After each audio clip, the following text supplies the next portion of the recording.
अस्सलाम वालेकुम जनाब। चिड़ी का बच्चा असी रेस्क्यू किया। एक कामें पकड़े असी तो बड़ी मुश्किल इन्होंने असी छड़ाया।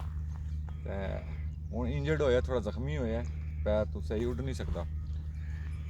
लिहाजा असी हूँ इनू थोड़ा चिड़ियां वाला कोई एरिया चैक करने जिथे इस नस्ल दी चिड़ियां हो उत्थे इनू छोड़ देवांगे। तुसी चैक कर सकते हो, बहुत ही प्यारी चिड़ी है माशाल्लाह। हूँ इस एरिए साडा ख्याल है कि इनू छोड़ दईए।